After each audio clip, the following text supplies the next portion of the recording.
নমস্কার, আমার বাংলা সংবাদে আমি সমর্পিত ভট্টাচার্য আপনাদের স্বাগত জানাচ্ছি। প্রথমে দেখে নেব আজকের সংবাদ শিরোনাম। গুজরাটে গম্ভীরা সেতু ভেঙে পড়ার ঘটনায় 9 জনের মৃত্যু, উদ্ধার 9 জন।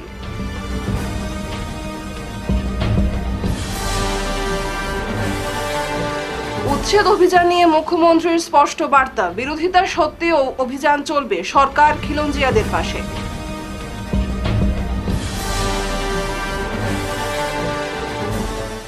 বন্ধের ব্যাপক প্রভাব শিলচরে, পুলিশের বাধা উপেক্ষা করে প্রতিবাদ।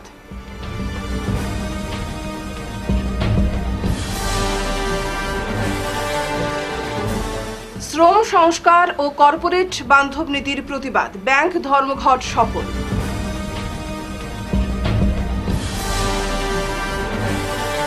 বন্ধের মিশ্র প্রভাব শিলচরে, সক্রিয় ছিল প্রশাসন, সকাল গড়াতে দুপুরের দিকে প্রভাব কিছুটা বৃদ্ধি।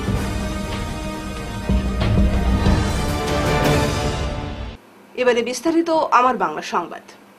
গুজরাটের ভদোদরা জেলার পদরা শহরের কাছে গম্ভীরা সেতুর একটি অংশ ধসে পড়ে বুধবার সকালে অন্তত 9 জনের মৃত্যু হয়েছে, যার মধ্যে একজন শিশু রয়েছে। আরও 9 জনকে জীবিত উদ্ধার করা হয়েছে। ভয়াবহ এই দুর্ঘটনাটি ঘটে সকাল 7:30 নাগাদ, যখন 4 দশক পুরনো এই সেতুর 10 থেকে 15 মিটার দীর্ঘ একটি স্ল্যাব ভেঙে পড়ে এবং একাধিক যানবাহন মহিসাগর নদীতে পড়ে যায়। ভদোদরার রুরাল এসপি রোহন আনন্দ জানান, মোট 5টি যান, 2টি ট্রাক, 2টি ভ্যান এবং একটি অটোরিকশা নদীতে পড়ে যায়। একটি মোটরসাইকেলে থাকা 3 জন পানিতে পড়লেও সাঁতরে বেঁচে যান। আরও 2টি গাড়ি অল্পের জন্য পড়ে যাওয়া থেকে রক্ষা পায় এবং দ্রুত নিরাপদ স্থানে সরিয়ে নেওয়া হয়। এসপি আনন্দ আরও জানান, 9 জনের মৃত্যুর বিষয়টি নিশ্চিত হয়েছে, যাদের মধ্যে একটি শিশু রয়েছে। 9 জনকে জীবিত উদ্ধার করা হয়েছে, যাদের মধ্যে 5 জনকে ভদোদরার এসএসজি হাসপাতালে ভর্তি করা হয়েছে। সৌভাগ্যবশত এদের কেউ আশঙ্কাজনক অবস্থায় নেই। এখন উদ্ধার অভিযান চলছে। ঘটনাস্থল থেকে পাওয়া চিত্রে দেখা যায়, গম্ভীরা সেতুর 2টি পিয়ারের মাঝখানের পুরো স্ল্যাবটি সম্পূর্ণরূপে ধসে পড়েছে। প্রায় 900 মিটার দীর্ঘ এই সেতুটি 1985 সালে নির্মিত হয়েছিল এবং এতে মোট 23টি পিয়ার রয়েছে। সেতুটি ভদোদরা ও আনন্দ জেলার মধ্যে একটি গুরুত্বপূর্ণ সংযোগস্থল এবং মধ্য গুজরাট থেকে সৌরাষ্ট্র অঞ্চলের যাতায়াতে প্রধান ভূমিকা পালন করে। উচ্ছেদ অভিযান নিয়ে যতই প্রতিবাদ হোক না কেন, এতে একটা বিষয় আরো স্পষ্ট হয়ে উঠছে, এই সরকার খিলঞ্জিয়া তথা ভূমিপুত্রদের পাশে রয়েছে। সাংবাদিকদের মুখোমুখি হয়ে এমনটাই জানালেন অসমের মুখ্যমন্ত্রী হিমন্ত বিশ্ব শর্মা। তিনি আরো বলেন, আমার সরকার মাটি ও বেটির সুরক্ষার জন্য প্রতিশ্রুতিবদ্ধ। তাই যত বিরোধিতা আসুক না কেন, উচ্ছেদ অভিযান চলতেই থাকবে। মুখ্যমন্ত্রীর এই মন্তব্যে পরিষ্কার, সরকারের অবস্থান অবৈধ দখলদারদের বিরুদ্ধে এবং খিলঞ্জিয়াদের অধিকারের সুরক্ষায় অটল। যতে আমছুৱে প্ৰতিবাদ কৰে তাতে বুজি পাব যে বিজেপিৰ আদৰ্শৰ জয়লাভ হৈছে, কাৰণ আমি জাতি মাটি ভেটিৰ কথা কৈ চৰকাৰৰ আহিছিল। যেতিয়া আমছুৱে আমাক গালি পাৰিছে, তাৰ মানে আমি আমাৰ নিৰ্বাচনৰ প্ৰতিশ্ৰুতি পূৰণ কৰিবলৈ সক্ষম হৈছোঁ। গতিকে যিমান আমছুৱে গালি পাৰে, সিমানে অসমীয়া মানুহে বা আমাৰ খিলঞ্জীয়া মানুহে বুজি পাব যে প্ৰথমবাৰৰ বাবে কোনোবা এখন চৰকাৰে ৰাইজৰ হৈ কাম কৰিছে। কেন্দ্রীয় সরকারের জনবিরোধী নীতির বিরুদ্ধে দেশের 10টি শ্রমিক সংগঠনের ডাকা ভারত বন্ধের বিক্ষিপ্ত প্রভাব পড়েছে অসমেও। সারা দেশের 30 থেকে 40 কোটি শ্রমিক কৃষক এই সাধারণ ধর্মঘটে সামিল হন বলে কেন্দ্রীয় শ্রমিক নেতারা দাবি করেছেন। 17 দফা দাবিতে এই বন্ধ বুধবার পালন করা হয়। শিলচর শহর সহ গোটা বরাক উপত্যকায় এই বন্ধ সফল বলে দাবি করেছে বিভিন্ন ট্রেড ইউনিয়ন। শিলচর সহ বরাক উপত্যকার নানা এলাকায় এই বন্ধের প্রভাব প্রবল লক্ষ্য করা গেছে। ব্যাংক সহ বিভিন্ন সরকারি প্রতিষ্ঠানকে বেসরকারি মালিকানার অধীনে আনার সিদ্ধান্তের বিরুদ্ধে সরব হয়েছে বিভিন্ন শ্রমিক সংগঠন ও ট্রেড ইউনিয়ন। এদিন শিলচর শহরের বিভিন্ন প্রান্তে এবং বরাক উপত্যকার বদরপুর হাইলাকান্দি সড়কে স্থানীয় চালক ও যানবাহন মালিকরা বন্ধে অংশ নেন, যার ফলে স্বাভাবিক জনজীবন কার্যত অচল হয়ে পড়ে। অন্যদিকে বন্ধের জেরে পুলিশ ও প্রতিবাদকারীদের মধ্যে উত্তেজনাকর পরিস্থিতিও তৈরি হয়। বন্ধের জেরে সাধারণ যাত্রীদের মধ্যে দেখা গেছে চরম ভোগান্তি। মূল দাবিটা হচ্ছে যে ওল্ড পেনশন স্কিম ঘুরিয়ে আনা, তাকে ফিরিয়ে দাও, আর নতুন পেনশন স্কিম কেউ গ্রহণ করেনি। ভারতবর্ষের সরকার বুঝতে পেরেছে, তার জন্য সেটাকে একটু মডিফাই করে নাম দিয়েছে ইউপিএস। আমরা মনে করি এনপিএস থেকে ইউপিএসটা আরও সাংঘাতিক ভয়ঙ্কর। এবং 30 থেকে 35 বছর চাকরি করার পর জীবনের মানে যৌবনের সমস্ত শক্তি যখন সরকারের নিচে দিয়ে দেয়, তারপরে যখন শূন্য হাতে শ্রমিক কর্মচারী ঘরে যাবে, তার থেকে আর দুঃখের কিছু হতে পারে না। কিন্তু অপরদিকে আপনারা দেখুন, মাননীয় মুখ্যমন্ত্রী এই যে সমস্ত পত্রপত্রিকা ইলেকট্রনিক মিডিয়ায় বেরিয়েছে যে এই জয়ন্তমল্ল বড়ুয়ার যে কাণ্ড কারখানা, গরু চুরির কাণ্ড কারখানা, উনি তাকে কী করছেন, এই মন্ত্রীকে গাইড দিচ্ছেন, শেল্টার দিচ্ছেন, দিয়ে কি বলছেন যে আজকে আসে, আজকে মন্ত্রিত্ব আছে, কালকে মন্ত্রিত্ব নেই, মন্ত্রিত্ব না থাকলে সংসারটা চলবে কীভাবে? আমি মুখ্যমন্ত্রীকে প্রশ্ন করতে চাই যে একজন মন্ত্রী, একজন বিধায়ক বা সাংসদ, তাদের পেনশন আছে, মন্ত্রিত্ব না থাকলে তাদের পেনশন দিয়ে সংসার চলবে। কিন্তু যারা সরকারি কর্মচারী, আপনারা যারা আইন প্রণয়ন করেন, তাদের কথা একবার ভেবেছেন? তারা 30 থেকে 35 বছর পর চাকরি দিয়ে জীবনের সমস্ত কিছু শক্তি নিংড়ে দেওয়ার পর চাকরি জীবন শেষে ঘরে যখন শূন্য হাতে ফিরবে, তাদের চিন্তাটা কী করছেন? এই চিন্তাধারাটা আপনারা বিজেপি নেতৃত্বাধীন সরকার আসাম এবং ভারতবর্ষে আপনারা চিন্তা করুন। নাহলে যে ভয়ঙ্কর পরিস্থিতি, যে সরকারের যে কর্মচারীদেরকে আপনারাই চাকরি দিচ্ছেন, সেই কর্মচারীরা এমনভাবে রুখে দাঁড়াবে তা কল্পনা অতীত আপনারা ভাবতেও পারবেন না। এই কথাগুলো আপনারা আপনাদের সংবাদপত্র এবং বৈদ্যুতিক চ্যানেলে প্রকাশ করে আমাদের যে আগামী দিনের যে বৃহত্তর আন্দোলন, সেই আন্দোলনের সহায়ক ভূমিকা পালন করবেন। এই কথাগুলি বলে আপনাদেরকে আমরা অভিনন্দন এবং আবারও সাধারণ। বুধবার ঘোষিত সর্বভারতীয় সাধারণ বন্ধ কর্মসূচিতে শুরুতে তেমন কোনো প্রভাব পড়েনি শহর শিলচরে। সকাল থেকে শহরের অধিকাংশ অংশে ছিল স্বাভাবিক জনজীবন, দোকানপাট খোলা, যান চলাচল সচল। তবে দুপুর গড়াতেই কিছুটা ভিন্ন চিত্র ধরা পড়ে। এক সমীক্ষা অনুযায়ী শহরের প্রায় 57% এলাকায় বন্ধের প্রভাব লক্ষ্য করা গেছে, যদিও সরকারি অফিস ও আদালত এই হিসাবের বাইরে। সকালের তুলনায় দুপুরে রাস্তাঘাটে যান চলাচল কমে আসে। শহরের ট্রাফিক সাধারণত যেখানে ভীষণ চাপের, সেখানে আজ তুলনামূলক স্বস্তি লক্ষ্য করা গেছে। বেশ কিছু বেসরকারি ব্যাংকে আংশিক বন্ধ পালন করতে দেখা গেছে। শহরের ক্যাপিটাল পয়েন্ট এলাকায় বিভিন্ন দল ও সংগঠনের সদস্যদের বন্ধ সমর্থনে স্লোগান দিতে দেখা যায়, যদিও খবর লেখা অবধি কোনো রকম বড় ধরনের মিছিল বা অবরোধ কর্মসূচি চোখে পড়েনি। সর্বভারতীয় সাধারণ ধর্মঘট সফল করতে আশাকর্মীর ও রন্ধনকর্মীর জাতীয় সড়ক অবরোধ।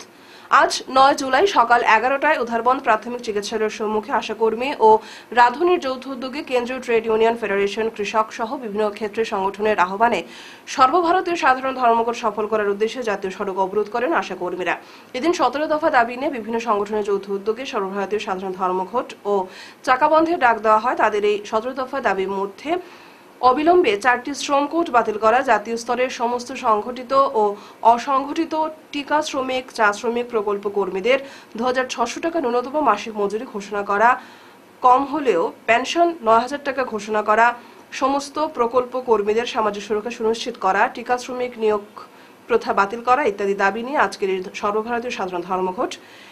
কিছু সময় রাস্তা অবরোধ করার পর উধারবন্দ প্রশাসনের উপস্থিতিতে এবং অবরোধকারীর সঙ্গে আলোচনার পর পথ অবরোধ প্রত্যাহার করেন আশাকর্মীরা। সমগ্র দেশের সঙ্গে ভারত বন্ধ পালন করল শ্রমিক ইউনিয়নের কালাইন শাখা। বুধবার সকাল 7টা থেকে জাতীয় সড়কের কালাইন তেমাথা জুড়ে উত্তাল প্রতিবাদ করেন দিনমজুর শ্রমিক, আশাকর্মী, অঙ্গনওয়াড়ি কর্মী ও বিরোধী রাজনৈতিক দলের নেতাকর্মীরা। দুপুর 12টায় সার্কেল অফিসার রবার্ট টেলার বিশাল পুলিশ বাহিনী নিয়ে এসে জাতীয় সড়ক অবরোধ মুক্ত করেন। অবরোধ মুক্ত করতে গিয়ে হিমশিম খেতে হয় পুলিশ প্রশাসনকে। এদিন প্রায় শতাধিক আন্দোলনকারীকে পুলিশ আটক করে কালাইন থানায় নিয়ে যায়। জাতীয় সড়ক বন্ধ হয়, শতাধিক যানবাহন আটকা পড়ে। কেন্দ্র সরকারের কর্পোরেট বান্ধব নীতি ও শ্রম সংস্কারের বিরোধিতায় বুধবার সারাদিন ব্যাপী ধর্মঘট পালন করেন আসাম প্রভিন্সিয়াল ব্যাংক এমপ্লয়িজ অ্যাসোসিয়েশনের কাছাড় জেলা কমিটির সদস্যরা। সারা দেশের সঙ্গে সঙ্গতি রেখে শিলচরে বন্ধে সামিল হন জেলার বিভিন্ন রাষ্ট্রায়ত্ত ব্যাংক কর্মীরা। ধর্মঘটকারীদের মূল দাবি ছিল সরকারি খাতের ব্যাংক ও বীমা সংস্থাগুলিকে আরো শক্তিশালী করা, এলআইসি, পিএসজি আইতে বেসরকারীকরণ ও ডিনভেস্টমেন্ট বন্ধ করা, সাধারণ বীমা সংস্থাগুলিকে একত্র করে একটি সংস্থায় রূপান্তর, আউটসোর্সিং ও চুক্তিভিত্তিক নিয়োগ বাতিল, শ্রমিক বিরোধী আইন ও পশ্চাৎপদ শ্রম সংস্কার রোধ করা ইত্যাদি। এই ধর্মঘটে অংশগ্রহণ করেন কাছাড় জেলার বিভিন্ন ব্যাংক কর্মচারী সংগঠনের প্রতিনিধিরা। বক্তব্য রাখতে গিয়ে সংগঠনের কর্মকর্তারা জানান, ওদের পিএফ, গ্র্যাচুইটি এসব নিয়ে একটা সমস্যা দেখা দিতে পারবে। আপ টু 300 এমপ্লয়িজ ওরা বাতিল করে দিতে পারবে, চাকরি থেকে বরখাস্ত করে দিতে পারবে। আবার বলা হচ্ছে যে এই আগামীতে এই 300 এমপ্লয়িজ যেটা আছে, যেটা লিমিট আছে, সেটাকে যদি বাড়াতে হয় তাহলে সরকারের কোনো আইন পাস করতে হবে না। পার্লামেন্টে আইন পাস না করেই একটা নোটিফিকেশন দিয়ে ওরা এই নাম্বারটা, যেটা 300 এমপ্লয়িজ আছে, এটা বাড়িয়ে আগামীতে হয়তো 500 এমপ্লয়ি করা যেতে পারে এবং তারপরে হয়তো হাজার এমপ্লয়িও করা যেতে পারে। এরকম যদি একটা আইন পাস হয়ে যায় যেখানে 1000 এমপ্লয়িজ 300 এমপ্লয়িজ থেকে 300 অবধি এমপ্লয়িজ আপনি সরকারকে অনুমতি না নিয়ে বাতিল করে দিতে পারবেন, তাহলে সেটা সাধারণ জনতা ছোটো ছোটো অর্গানাইজেশনে কাজ করা যেগুলো মানুষের সাধারণ কতটা ক্ষতিগ্রস্ত হবে এটা একবার ভাবা দরকার। এবং সেটার জন্যই আমরা এই শ্রম কোড বাতিলের আন্দোলন করছি এবং আমরা চাই যে সরকার এই আমাদের যে ডিমান্ড থাকে এগুলোকে শুনুক এবং এই শ্রম কোড বাতিলের জন্য একটা সিদ্ধান্ত নিক। যারা আমাদের কেন্দ্রীয় ট্রেড ইউনিয়ন যারা আছে তাদের সঙ্গে বসে একটা সুস্থভাবে, আমরা চাই না যে ডেভেলপমেন্ট ক্ষতিগ্রস্ত, আমরাও চাই যারা আমরা পাবলিক সেক্টর এবং প্রাইভেট সেক্টরে কাজ করি আমরাও এটাই জানি। যখন দেশের অর্থনীতি ভালো হবে, ইকোনমি ভালো হবে, তখন বেশি মানুষ চাকরি পাবে। সেটা কিন্তু আমরা কিন্তু এটার অপোজিশনে না, কিন্তু যে আইনগুলো পাস করা হচ্ছে সেগুলো দেখা হচ্ছে শুধু in favour of the corporate management and not in the favor of the employees. So we want that the government should sit in with the trade union members and then formulate the laws in accordance so that the rights of both the employees and the employers are taken. বলতে চাই কি এই যে বিলটা, এটা যদি আপনি international ভার্সনে জানতে চান, এটা হলো কাইন্ড অফ অলিগার্কিস পলিসি, যৌথ অলিগার। বিশেষ করে বিগ বিউটিফুল বিল ইউনাইটেড স্টেটসে যেটা ডোনাল্ড ট্রাম্প করছিল, ইন্ডিয়াতে সেই প্রসেসিং জিনিসটা হচ্ছে। এখন দেখতে চান direct attack on social security of the labour poster. বিশেষ করে দেখবেন এটা এই বিলটা বেনিফিট হবে যারা ক্যাপিটালিস্ট পিপল, ঠিক আছে, ওরা এই বিলটাকে এই জন্য আমরা চাচ্ছি যেরকম চুক্তিভিত্তিক মানে কন্ট্রাকচুয়াল কোনো জব যাতে পার্মানেন্ট না থাকে ওরা করতে পারে। তারপর আরেকটা ফ্যাক্টর যেটা ওইটা হলো যারা মানে রিটায়ার্ড হয়ে গেছে এমপ্লয়িজ, ওদেরকে আবার অ্যাবজর্ব করা, মানে unlike taking the freshers, they are going for the recruitment of the already retirees, ওদেরকে ওরা চুক্তিভিত্তিক কাজ করাবে, ঠিক আছে।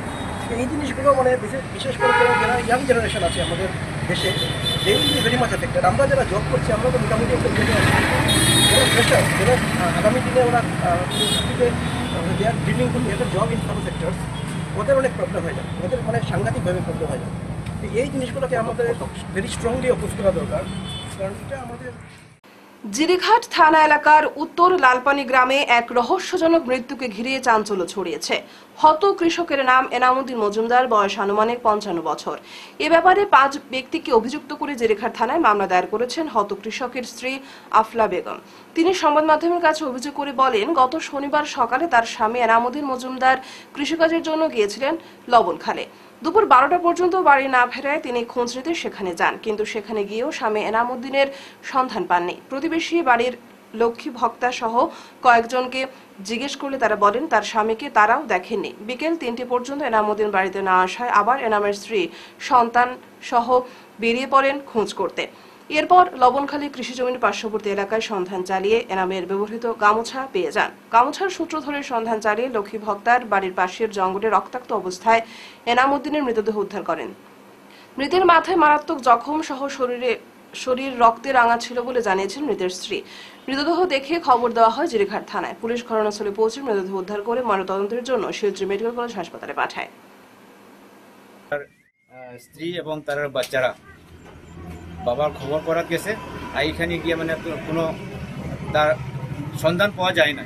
এরপরে খুঁজাইতে শেষে গিয়ে আর কি তারা ওই যে একটা লক্ষ্মী নাকি, হ্যাঁ লক্ষ্মী মানে তার স্ত্রীরে আর কি কইছে যে মানে তখন কিন্তু অলরেডি তারা মার্ডার করা হয়েছে, কিন্তু মানে একটা নাটক করছে যে মানে যদি মানে তোমার স্বামীরা পাই তাহলে একবারে মারিলি।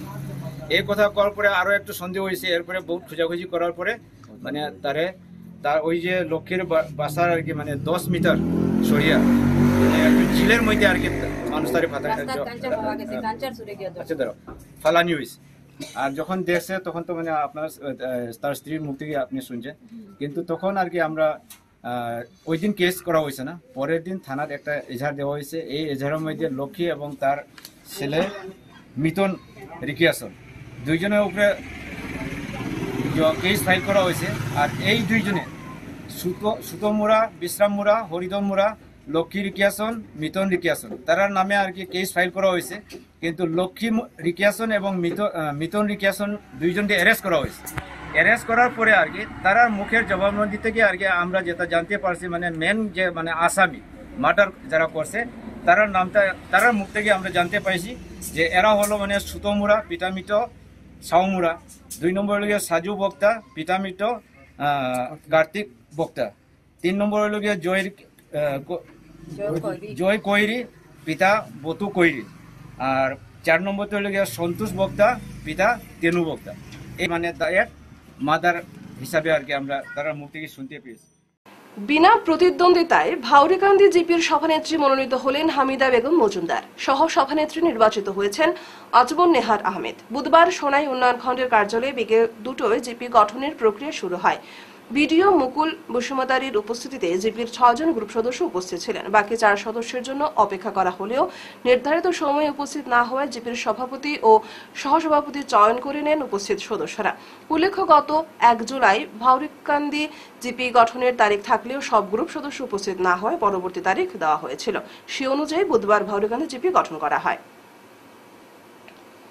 আমার সহধর্মিনী হামিদা বেগম মজুমদার ডে আজকে সভানেত্রী হিসাবে ভাউরিকান্দির ঘোষণা করা হয়েছে এবং আজকে আজমুন নেহার আহমেদ রে আপনার সহসভাপতি সভানেত্রী হিসাবে আজকে ভাউরিকান্দি জিপির ঘোষণা দেওয়া হয়েছে।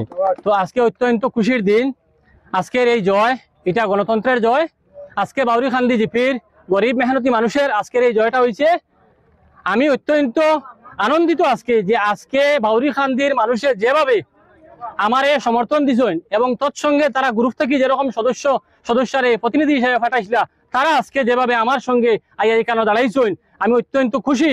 আমি সবাইকে ধন্যবাদ জানাই এবং আমি আজকে একটা জিনিস আপনারা সবরে জানাইতাম চাই যে আগামী দিনও আমি সবর ওরকম সাহায্য সহযোগিতা এবং পরামর্শ লইয়া যাতে আমি চলতাম পারি, এই জিনিসটা আমি আশা রাখি সবর কাছ থেকে এবং আমি আশাবাদী যে আপনারা এরকম সাহায্য করবে আমারে।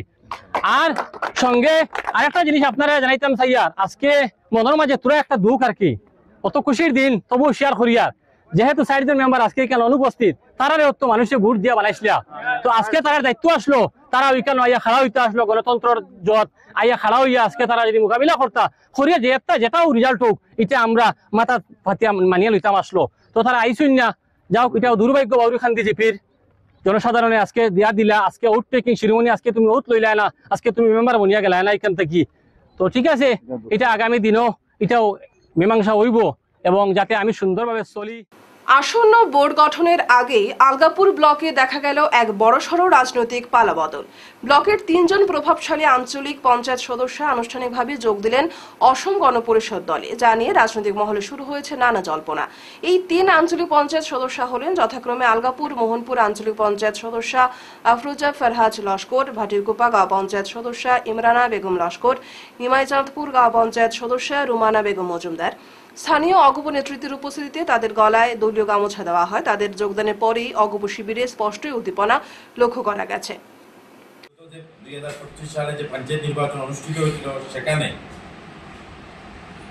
আঞ্চলিক পঞ্চায়েত সদস্য হিসাবে ইমরানা বেগম লস্কর মহাশয়া বাটিকুপা জিপি থেকে নির্বাচিত হয়েছেন এবং নিমাইচানপুর জিপি থেকে রুমানা বেগম মজুমদার নির্বাচিত হয়েছেন এবং আলগাপুর মোহনপুর জিপি থেকে আফরোজা ফরহাজ লস্কর মহাশয়া। 3 জন আলগাপুর আঞ্চলিক পঞ্চায়েতের অন্তর্গত 3 জিপি থেকে আঞ্চলিক পঞ্চায়েত সদস্য হিসাবে নির্বাচিত হয়েছেন। ওনারা আজকে অসম গণপরিষদ দলে সদস্য ভর্তির জন্য আবেদন করেছেন। তৎসঙ্গে আলগাপুর আঞ্চলিক পঞ্চায়েত বোর্ডটা সুষ্ঠু এবং সুন্দরভাবে মিত্রতার ভিত্তিতে কীভাবে গঠন করা যায় সেটার জন্য ওনারা আবেদন করেছেন। তো ওনাদের আজকের এই সদস্য পদ, ওনাদের এই আবেদনের পরিপ্রেক্ষিতে আমি অসম গণপরিষদ হাইলাকান্দি জেলা কমিটির পক্ষ থেকে ওনাদের 3 জনকে অসম গণপরিষদ দলের পক্ষ থেকে সদস্য পদ প্রদান করা হয়েছে। তৎসঙ্গে সর্বপ্রথমে আমি আমাদের এই অসম গণপরিষদ দলের পরিবারে ওনারা এসে যোগদান করার জন্য আবেদন করার জন্য আমি অসম গণপরিষদ দলের পক্ষ থেকে হাইলাকান্দি জেলার পক্ষ থেকে আমি ওনাদেরকে সাদর অভিনন্দন এবং শুভেচ্ছা জ্ঞাপন করছি। তৎসঙ্গে ওনারা যে 3টি জিপি থেকে নির্বাচিত হয়ে এসেছেন, ওই এলাকার প্রত্যেক জনসাধারণকে আমি অসম গণপরিষদ হাইলাকান্দি জেলা কমিটির পক্ষ থেকে শুভেচ্ছা ও অভিনন্দন জানাই। প্রাকৃতিক দুর্যোগের কারণে সুধীরানন্দ মিউজিক কলেজের 4 দিনব্যাপী ভারতনাট্যম কর্মশালা আগামীকাল অর্থাৎ 10 জুলাই সকাল 10টার পরিবর্তে বিকেল 4টায় সঙ্গীত বিদ্যালয় ভবনে শুভ সূচনা হবে। অনিচ্ছাকৃত প্রাকৃতিক দুর্যোগের কারণে এই সময় পরিবর্তনের জন্য অনুশোচনা ব্যক্ত করেছেন সুধীরানন্দ মিউজিক কলেজ কর্তৃপক্ষ। সাংবাদিকদের সঙ্গে কথা বলতে গিয়ে বিস্তারিত তথ্য তুলে ধরেন তারা। নমস্কার, আমি শ্রীমতী দীপ্তি সেন সুধীরানন্দ মিউজিক কলেজের তরফ থেকে আপনাদেরকে আন্তরিক শুভেচ্ছা জানাচ্ছি।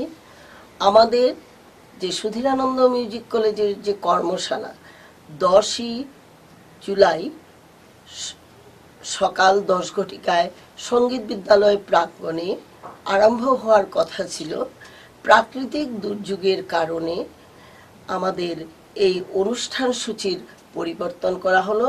এটা বিকেল 4 ঘটিকায় শুরু করা হবে এবং 10 জুলাই থেকে 14 জুলাই পর্যন্ত এই কর্মশালা চলবে। যারা এখানে উপস্থাপন করবেন বা যারা ওয়ার্কশপ করার জন্য নাম দেবেন তারা সবাই বিকেল 4 ঘটিকায় সঙ্গীত বিদ্যালয় প্রাঙ্গণে আসার জন্য অনুরোধ করছি। বিশেষ দুঃখিত আমাদের সময়াবলী। প্রধানমন্ত্রী আবাস যোজনার গ্রামীণ ঘরের জিও ট্যাগিং এর অর্থ না দেওয়ায় ঘর থেকে বঞ্চিত হলেন যোগ্য বহু পরিবার। মঙ্গলবার এই অভিযোগ তুলে সোনাই উন্নয়ন খণ্ডের বিপিএম এর কাছে স্মারকলিপি প্রদান করলেন কচুদরম জিপির অর্ধ শতাধিক মহিলা। গোপা দাস, দীপালি দাস, সুপ্তার রানী দাস, নীলাম সিনহা, ঋষুক সিনহা নামের মহিলারা জানান, পিএমওয়াই ঘরের জিও ট্যাগিং করার সময় স্থানীয় জীবিকা সখী রুশনা বেগম মজুমদার তাদের কাছ থেকে অর্থ দাবি করেন, কিন্তু গরিব পরিবারের লোকেরা অর্থ না দেওয়ায় জিও ট্যাগিং করেনি ওই জীবিকা সখী। এতে কচুদরম প্রথম খণ্ড, দ্বিতীয় খণ্ড ও দক্ষিণ মোহনপুর ষষ্ঠ খণ্ড গ্রামের বহু যোগ্য হিতাধিকারী বঞ্চিত হয়েছেন। তাই এ বিষয়ে জীবিকা সখীর বিরুদ্ধে ব্যবস্থা নিয়ে যোগ্যদের পিএম আবাসে অন্তর্ভুক্ত করার জন্য কাছাড়ের জেলা আয়ুক্তের দৃষ্টি আকর্ষণ করেন তারা। আপনারা ইনভেস্টিগেশন করুন, যদি ইনভেস্টিগেশন করে এই কথাগুলো যদি ফলস হয়, আমরা মানে যে ধরনের আপনারা বলবেন আমরা করবো, কিন্তু যদি এগুলো সত্যি হয় তাহলে কেন ওরা বঞ্চিত হবে? আজকে জীবিকা সখী দিয়ে এই জন্যই করানো হয়েছে যাতে কোনো করাপশন না হয়। তো বিগত দিনে ওনার অনেক করাপশনের কথা উঠেছে। আমি এবং আমার দাদা বজরং সেন মহাশয় আমরা মিলে ওনাকে 2-1টা কেস থেকে বাঁচিয়েছি। কেস হয়ে গেছিল, আমার কাছে এভিডেন্স আছে সেই সব। তো আমি চাই যে যেহেতু স্বচ্ছতা বজায় রেখে গভর্নমেন্ট এই পিএমআই ঘরগুলা হচ্ছে এবং নরেন্দ্র মোদী সরকার, ভারতের প্রধানমন্ত্রী নরেন্দ্র মোদীজি, ওনার স্বপ্ন হলো প্রত্যেকের ঘর হবে। আজকে এই ঘর থেকে যদি এই মানুষগুলো, যদি দরিদ্র মানুষগুলো যদি বঞ্চিত থাকেন তাহলে কিভাবে হবে? প্রথমে যখন একটা সার্ভে হয়েছিল ওই সার্ভেতেও মানে ওরা ঘর পায়নি। এখন আবার যখন সার্ভে হলো এই জীবিকা সখীর কারণে সার্ভে হয়নি। এরা যে মানে একটা অ্যাপস খুলেছিল যেটা হলো গিয়ে সেলফ জিও ট্যাগিং। আমরা তো ভেবেছি যে ওই সার্ভেতে যখন জীবিকা সখী সার্ভে করেছেন তো সেলফ জিও ট্যাগ করার প্রয়োজন নেই। লিস্টটা বেরোনোর পরে দেখা গেল যদি অনেক এরিয়া আমাদের ওখানে এসটি মহিলা আছেন আর রংমাই বস্তি, একটাও নাম নেই ওদের ওখানে, সিঙ্গল নাম নেই। টোটাল মানে মাইনরিটি এরিয়া হোক বা যে কোনো এরিয়া হোক, যেখানে পয়সা পেয়েছেন সেখানে করেছেন, পয়সার বিনা তো উনি করেনি। তো আমি আপনার সাংবাদিক বন্ধুরা আপনার মারফতে আমি ডিসি মহোদয় তথা ঊর্ধ্বতন কর্তৃপক্ষের কাছে এটাই প্রার্থনা জানাচ্ছি যে এটা বিহিত ব্যবস্থা করা হোক এবং এই ধরনের করাপ্টেড লোক যারা এদেরকে যাতে কোনো ধরনের সার্ভে করা না হয় এটাই আমি আবেদন রাখছি। ধন্যবাদ সবাই। আপনি কি আজকের খবর ঠিক সময়ে চাইছেন? মিস করবেন না। আমার বাংলা নিউজ নিয়ে হাজির রাত 9টা ও 10টায় সরাসরি আপনার কাছে। দেশের রাজনীতি, অর্থনীতি, শিক্ষা, বিনোদন, খেলাধুলা সবকিছু একসাথে এক জায়গায়। আর সময় মিস হলে কি হবে? নিশ্চিন্ত থাকুন, পুনঃপ্রচার পেতে পারেন পরের দিন সকাল 9টা, 10টা, 11টা, দুপুর 12:30 ও বিকেল 3টায়। বিজ্ঞাপন বা আপনাদের সংবাদ প্রকাশের সুযোগ নিতে যোগাযোগ করুন 9435070039 বা 7002745927 এই দুটি নম্বরে। শেষ করার আগে বিশেষ আমার বাংলা খবর আরো একবার। গুজরাটে গম্ভীরা সেতু ভেঙে পড়ার ঘটনায় 9 জনের মৃত্যু, উদ্ধার 9 জন।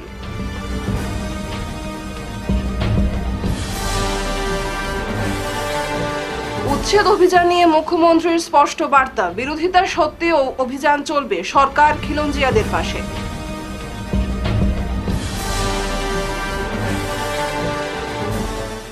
বন্ধের ব্যাপক প্রভাব শিলচরে, পুলিশের বাধা উপেক্ষা করে প্রতিবাদ।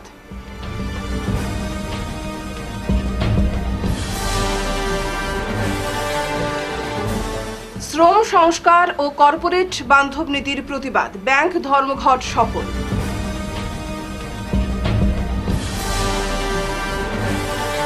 বন্ধের মিশ্র প্রভাব শিলচরে, সক্রিয় ছিল প্রশাসন, সকাল গড়াতে দুপুরের দিকে প্রভাব কিছুটা বৃদ্ধি।